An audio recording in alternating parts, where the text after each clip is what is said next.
Hey guys, what's up? So I wanted to talk about rejection, okay? I learned in the past some stuff about rejection that really opened my eyes to certain things. Um, it doesn't mean that it helped completely transform my whole fear of rejection and all that, but believe me, I don't know if it was because I had the courage. I don't know if it was because I just wasn't scared. I don't know if I was so used to it that I just kept going. But I got rejected a lot from one person in particular, and I kept going almost for 3 years. So it's like you either really love this person and. Okay, here we go.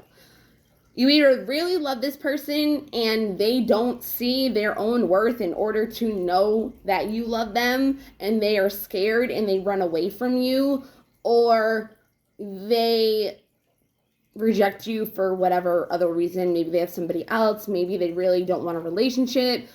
Fear of commitment is always a huge thing. A fear of intimacy, fear of getting close to people, because we could have been in a relationship before you and we were hurt really bad. You could be the same kind of person, like the too good to be true, then you fall in love, then you take care, and then they turn into a narcissist, and it really sucks because it's like people are different. In today's society, it's hard to believe that somebody is not going to hurt you or that they're not going to use you or take advantage of you or that they're a narcissist. So we hold our hearts really, really closed up and protect it and guard it and put up these walls and these defense mechanisms and coping skills that aren't always so healthy. And it blocks us from receiving love, and it blocks us from being able to experience true love, and it blocks us from a lot. And it blocks us from experiencing having a good life. And people that have been abused and people that have PTSD and trauma and all that stuff, it's not that easy for them to just trust people. And it stinks because almost everybody in the world has something of that sort. And if they don't, I don't know, they're lucky. They had a nice childhood, or they just didn't make up all these beliefs around self-worth, thinking that they weren't good enough. But our words really matter in what we say, okay? That is not what I'm getting into. We're talking about rejection, okay? So rejection. Rejection, as much as it hurts, okay? What is it?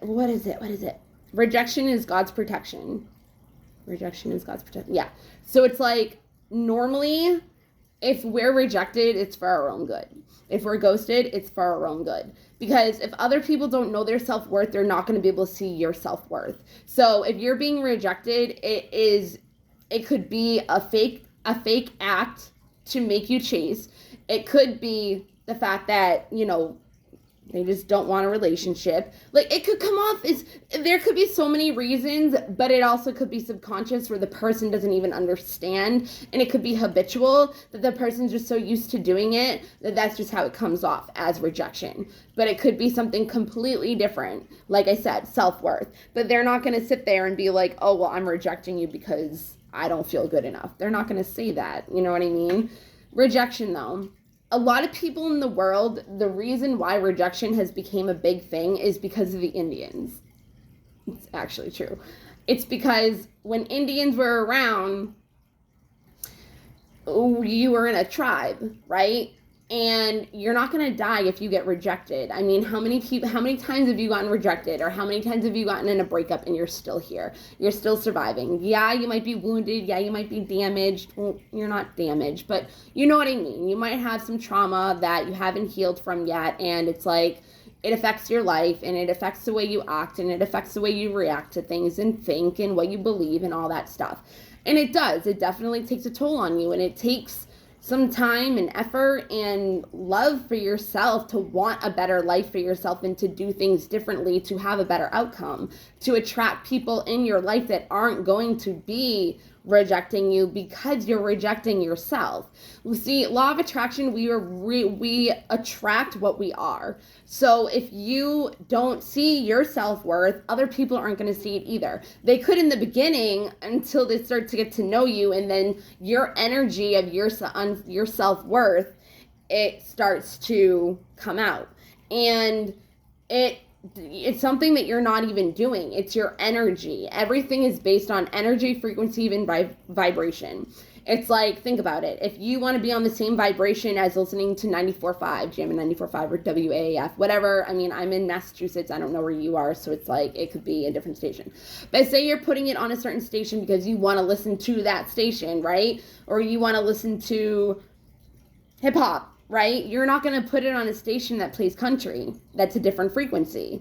So it's like, if you want to be on the right frequency to attract the right things, you need to be on that frequency. You need to be on that wavelength, because if you're not going to get to what it is you want.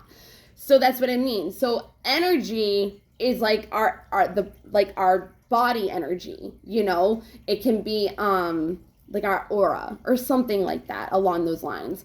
And it can be really dense, and you can have like a lot of density to your aura, and it can have a lot of negative beliefs and thoughts and feelings of sadness, depression, anger, like pity, victimizing. Like,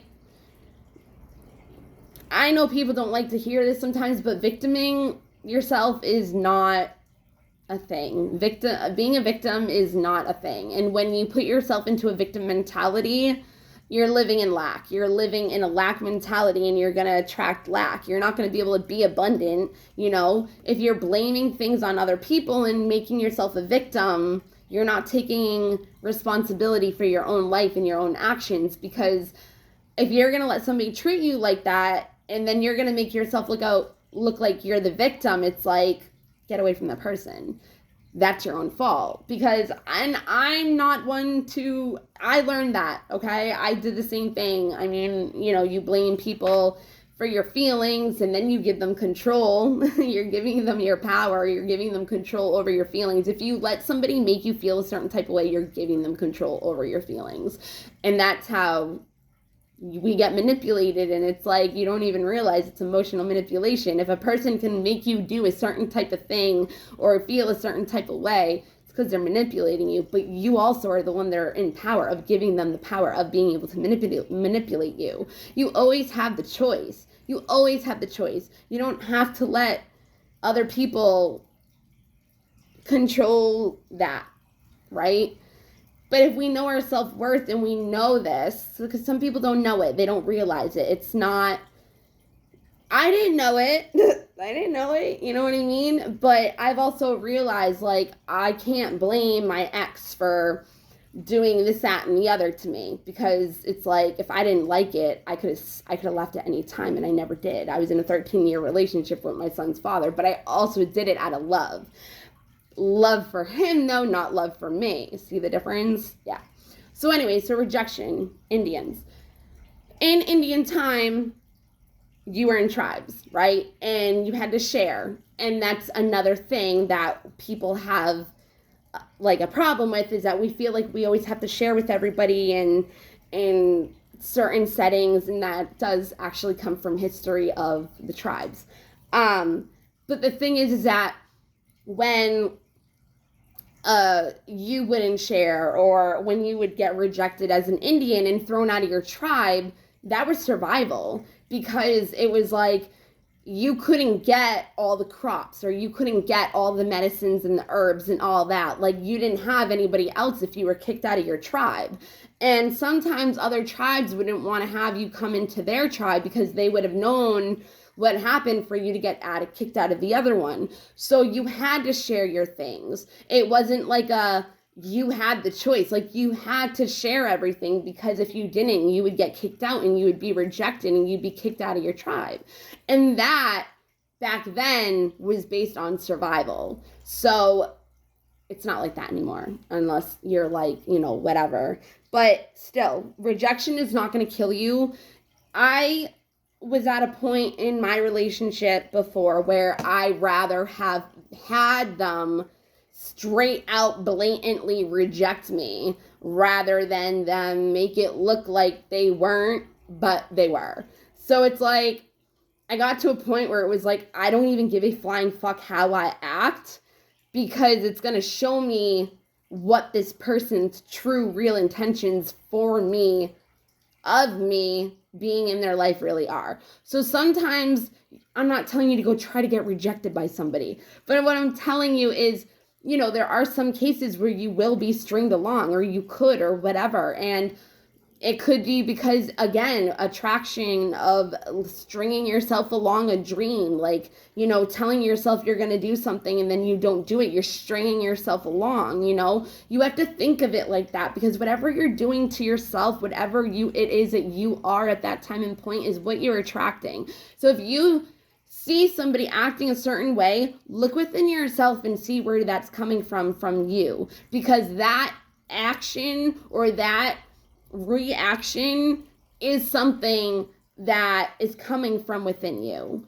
And it's like when we are abandoned, it's because we're abandoning ourselves of taking care of our own needs. If somebody's not making us a priority, it's because we're not making ourselves a priority. If somebody doesn't see our value, it's because we don't see our own value. So it really works in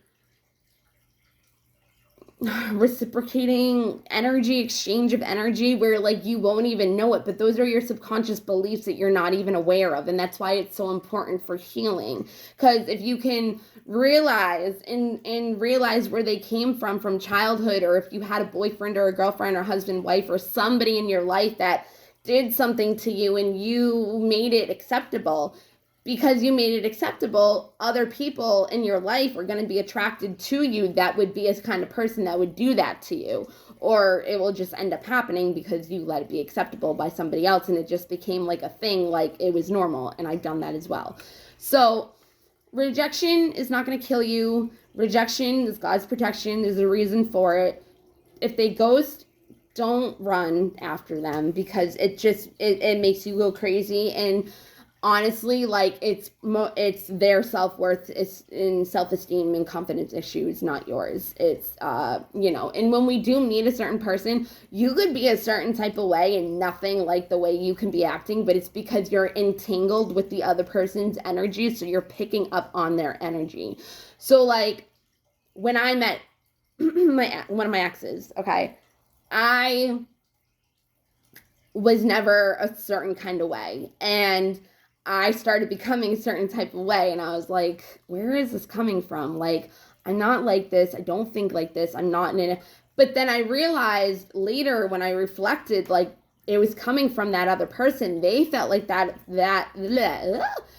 felt like that about themselves, and I never did. So when their energy field intertwined with mine, it got all messed up, and you lose who you are sometimes because of that attraction. You lose who you are sometimes because the other energy is so overpowering that it overpowers you, and because of their energy and the way they act or do things, it can affect you as well, and it's not always fun.